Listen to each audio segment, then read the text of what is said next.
Everyone, I am Sonam. Welcome back to my YouTube channel Apna Vidyalaya. आज के इस वीडियो में हम आप सभी को बताएंगे एक मोस्ट इम्पोर्टेंट टॉपिक। तो यहाँ को बताएंगे बिना कुछ पढ़े गणित में पास होने की ट्रिक। अगर आप लोग गणित में कमजोर हो, आपको मैथ बिल्कुल भी नहीं आती और आप लोग गणित में पास होना चाहते हो, तो यहाँ पे हम आप सभी को 3 ऐसे ट्रिक बताने वाले हैं जिससे आप लोग अपने बोर्ड एग्जाम में मैथ के पेपर में पास ही नहीं बल्कि एक अच्छा नंबर लाओगे। ये मेरी 100% गारंटी है। टीचर आप सभी को पूरे के पूरे नंबर देंगे और आप लोग कभी जिंदगी में मैथ में फेल नहीं हो सकते। यूट्यूब पर तो आप लोगों ने मैथ में पास होने की कई ट्रिक देखा होगा, लेकिन हमारे ट्रिक के अलावा किसी की भी ट्रिक मैथ में काम नहीं करेगी। ये आप लोग कान खोल के सुन लो, वरना आप सभी लोग फेल हो जाओगे। ठीक है, और जो हमारी ट्रिक है उसकी 100% गारंटी है, क्योंकि हम एक मैथ के टीचर हैं और जो हम आप सभी को ट्रिक बताएंगे उसका 100% गारंटी। अगर आप लोग उस ट्रिक का यूज अपने बोर्ड एग्जाम में करते हो किसी भी क्लास में, तो आप लोग पास ही नहीं बल्कि एक अच्छे नंबर लाओगे। यहाँ पे हम आप सभी को मैथ के पूरे पेपर में पास होने की ट्रिक बताएंगे। ठीक है, बिना पढ़े आप सभी को ऑब्जेक्टिव क्वेश्चन कैसे सही करना है। ठीक है, पहला ट्रिक यही रहेगा। दूसरा ट्रिक, अगर गणित के पेपर में कोई भी प्रश्न या सवाल आप सभी को हल करने नहीं आता है, ठीक है, तो आप सभी को वहाँ पे कौन सी ट्रिक लगाना है, किस ट्रिक से आप सभी को बिना पढ़े, यानी ये कमजोर स्टूडेंट है वो भी इस ट्रिक से अपनी मैथ में, ठीक है, किसी भी सवाल को हल कर देगा और उसको पूरे नंबर मिलेंगे। ठीक है, और यहाँ पे देखिए, जैसे आप सभी का जो मैथ का पेपर होता है उसमें 60 क्वेश्चन और लॉन्ग क्वेश्चन दोनों आते हैं, तो दोनों प्रश्नों को आप सभी को बिना पढ़े, बिना कुछ पढ़े किस तरह से सॉल्व करना है, यहाँ पे हम आप सभी लोगों को आज एक बहुत ही अच्छी ट्रिक बताएंगे। अगर आप लोग उस ट्रिक का यूज करते हो तो आप सभी का मैथ में 95% बिल्कुल पक्का है। पहले देखिए, आप सभी के मैथ के पेपर में ऑब्जेक्टिव क्वेश्चन आता है। ठीक है, इस तरह से ऑब्जेक्टिव क्वेश्चन आते हैं। तो सबसे पहले हम आप सभी को ऑब्जेक्टिव सही करने का ट्रिक बताएंगे बिना पढ़े। बिना पढ़े आप सभी को, ठीक है, एमसीक्यू क्वेश्चन यानी बहुविकल्पी प्रश्न को किस तरह से सही करना है, बिल्कुल सही सही पूरा नंबर किस तरह से आपको लाना है। देखिए, कोई भी ऑब्जेक्टिव क्वेश्चन है, ठीक है, उसमें 4 ऑप्शन होते हैं। पहला ऑप्शन ए, ठीक है, बी, सी, डी यानी 4 ऑप्शन रहते हैं। तो यहाँ पे देखिए, जैसे जो ऑब्जेक्टिव क्वेश्चन में ए है, ठीक है, वो 4 बार आया है और बी जो है वो 6 बार आया है, सी जो है वो 7 बार आया है और डी जो है वो 3 बार आया है। ठीक है, इतना बार आता हुआ है। तो यहाँ पे देखिए, सबसे इंपॉर्टेंट कौन है, तो यहाँ पे सबसे इंपॉर्टेंट कौन है, जो कई बार आया हुआ है, सबसे ज्यादा आया हुआ है। तो सबसे ज्यादा कौन सा आया हुआ है, सी ऑप्शन। ठीक है, तो यानी कि सबसे ज्यादा आप सभी को सी ऑप्शन मारना है। तो यहाँ पे देखिए किस तरह से भी मारना है आपको हम आगे तुक्का बताएंगे, पहले हम आप सभी को ये बताते हैं। ठीक है, तो यहाँ पे सबसे इंपॉर्टेंट जो है वो क्या है, सी ऑप्शन है, यानी ये 7 बार आया हुआ है, सी ऑप्शन इंपॉर्टेंट है। इसके बाद क्या इंपॉर्टेंट है, यहाँ पे बी, यानी 6 बार बी आया हुआ है। ठीक है, तो यहाँ पे ये वाला यानी कि ये जो बी ऑप्शन है ये भी काफी इंपॉर्टेंट है। इसके बाद क्या इंपॉर्टेंट है, ए। ठीक है, ए 4 बार आया हुआ है और सबसे लास्ट में यानी डी आया हुआ है। तो अब देखिए आप सभी को इसका यूज किस तरह से करना है। ठीक है, कि यहाँ पे ऑब्जेक्टिव तुक्का लगाने की ट्रिक, ठीक है, किस तरह से आप सभी को तुक्का लगाना है। तो यहाँ पे देखिए, शुरुआत में यानी जब आप लोग पेपर शुरू करते हो करना, ठीक है, तो शुरुआत में आप सभी को कौन से ऑप्शन पे सबसे ज्यादा टिक मारना है, कौन से ऑप्शन को सबसे ज्यादा भरना है, ठीक है, गोले को भरना है, तो वो है ए और बी।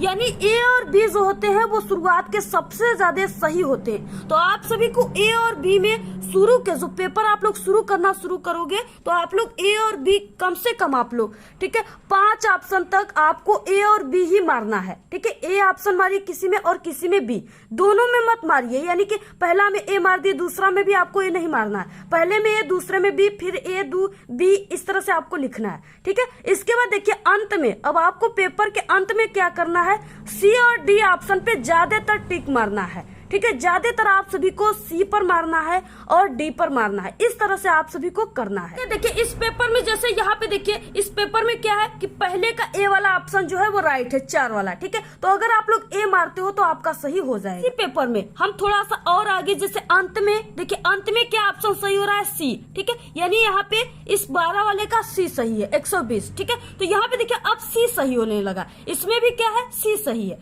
ठीक है, इस तरह से देखिए, इसमें क्या है, डी सही है, इसमें इसमें क्या है, डी सही है। तो यानी इस तरह से क्या है कि आपको लास्ट में सी और डी ऑप्शन को सही मारना है और शुरुआत में ए और बी ऑप्शन में से किसी भी ऑप्शन को आपको सही मारना है। ठीक है, आपको पहले में सी मार दिए, दूसरे में आपको डी मारना है, इस तरह से। फिर आप सभी को किसी में डी, फिर सी, इस तरह से आपको अलग अलग आपको, ठीक है, तुक्का मारना है। ये जो ट्रिक है ये ऑब्जेक्टिव का ट्रिक था। अगर आप लोग इस ट्रिक का फॉलो करते हो तो आप सभी का अगर 20 नंबर का ऑब्जेक्टिव क्वेश्चन है तो आप सभी का 15 नंबर बिल्कुल पक्का है। ये मेरी 100% गारंटी, अगर आप लोग इस ट्रिक का यूज करते हो तो।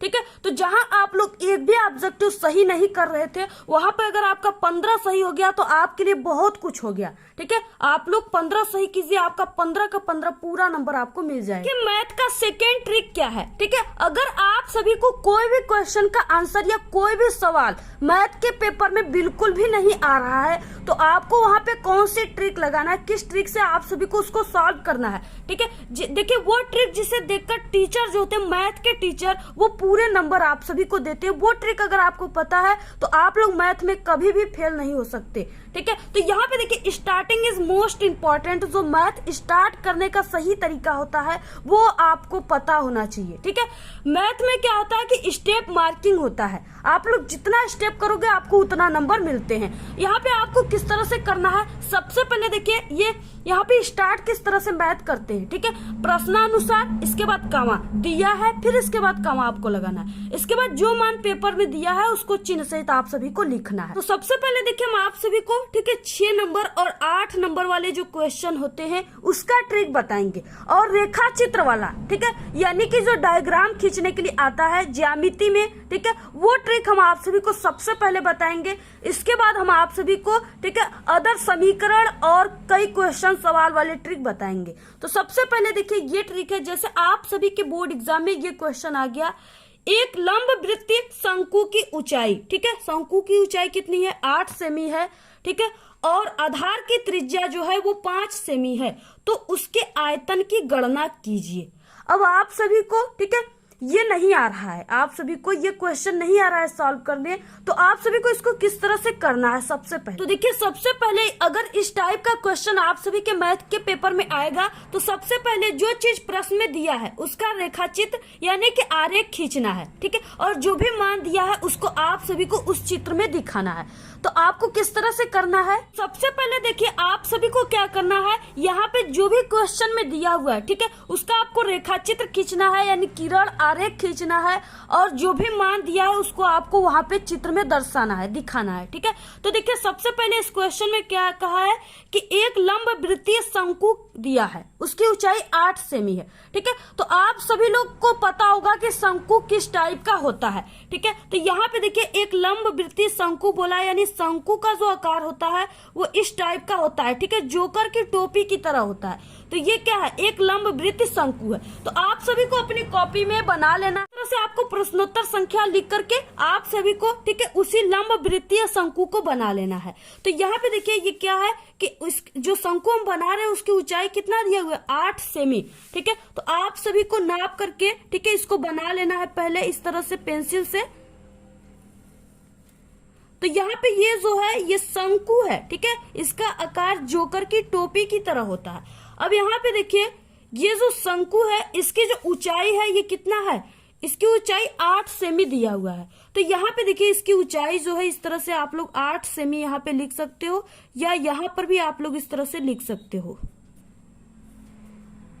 कि, और ऊंचाई जो होता है उसको यच से शो करते हैं। तो ठीक है, तो यच बराबर 8 सेमी को इस तरह से सेंटीमीटर में लिखा जाता है।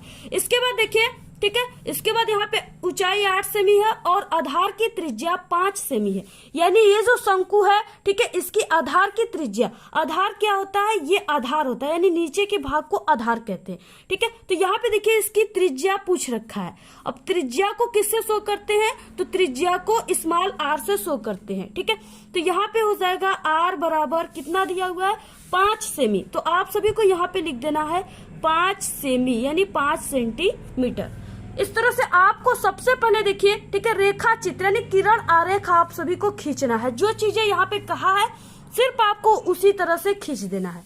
इतना करने के बाद, ठीक है, आप सभी को अब क्या करना है, के बाद देखिए आप सभी को गणित हल करने का सही तरीका पता होना चाहिए, जिसे देखकर टीचर आप सभी को नंबर देते हैं। ठीक है, यानी सही तरीका क्या है, ये जो है ये सही तरीका है। प्रश्नानुसार दिया है ये लिखना है, इसके बाद जो भी मान दिया उसको चिन्ह सहित लिखना है। तो यहाँ पे आपको लिखना है प्रश्नानुसार, प्रश्नानुसार इस तरह से और कामा लगा देना है। इसके बाद यहाँ पे आपको लिखना है दिया है, फिर से यहाँ पे आपको कामा लगा देना है। ठीक है, इतना लिखना है। इसके बाद देखिए जो भी क्वेश्चन में मान दिया हुआ है उसको आपको चिन्ह सहित लिख देना है। यहाँ पे एक लंब वृत्तीय शंकु की ऊंचाई, तो आप सभी को लिखना है एक लंब वृत्तीय शंकु की ऊंचाई h बराबर 8 सेमी। तो यहाँ पे आपको लिख देना है। तो इस तरह से एक लंब वृत्तीय शंकु की ऊंचाई h बराबर 8 सेमी। ठीक है, दूसरा क्या है कि यहाँ पे एक लंब वृत्तीय शंकु की जो त्रिज्या है, आधार की त्रिज्या वो 5 सेमी है। तो इसको आपको लिखना है शंकु की आधार की त्रिज्या, अब त्रिज्या को r से दिखाते हैं स्मॉल। ठीक है, तो r बराबर 5 सेमी दिया हुआ था, तो इस तरह से आपको लिख देना है। इतना लिखने के बाद आप सभी को यहाँ पे देखिए लास्ट में दिया है कि यहाँ पे उसके आयतन की गणना कीजिए, यानी आप सभी को ठीक है ये लंब वृत्तीय जो शंकु है इसके आयतन की गणना करना है। तो यहाँ पे आपको लिखना है ज्ञात करना है।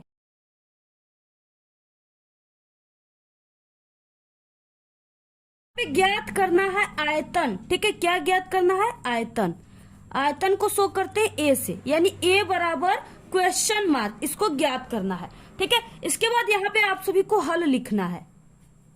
यहाँ पे देखिए आप सभी को इसके बाद यहाँ पे हल लिखना है। ठीक है, अगर आप सभी को इसके आगे हल करने आता है तो आप लोग हल कीजिए, अदरवाइज सिर्फ इतना ही आप लोग करके छोड़ दीजिए। ठीक है, आप सभी को अगर कोई क्वेश्चन 8 नंबर का है तो टीचर आप सभी को 3 से 4 नंबर जरूर देगा। ठीक है, क्योंकि आप लोगों ने जो ये रेखा चित्र खींचा है, किरण आरेख खींचा है, इसका आपको पूरे के पूरे यानी कि कम से कम आप सभी को 4 नंबर मिलेंगे। अगर यहाँ से यहाँ तक आप लोग लिख देते हो तब तो आप लोग ठीक है, अगर आप लोग कुछ नहीं करोगे तो आपको टीचर 0 नंबर देकर फेल कर देगा। इसलिए अगर आप लोग इस ट्रिक से करते हो तो आप लोग ठीक है पास ही नहीं बल्कि एक अच्छे नंबर लाओगे, क्योंकि 8 नंबर का क्वेश्चन है तो आपको 4 नंबर मिलेगा, 6 नंबर का क्वेश्चन है तो आपको 3 नंबर, आधा का आधा नंबर आपको पूरा का पूरा मिलेगा अगर आप लोगों ने ये किया है तब। ठीक है, और आप सभी के मैथ के किसी भी क्लास में ऐसा क्वेश्चन जरूर आता है, आप लोग इस ट्रिक का जरूर यूज कीजिए। जो क्वेश्चन में कहा है आपको वही करना है। ठीक है, यहाँ पे देखिए इस तरह से 3 सेमी और 5 सेमी त्रिज्या के 2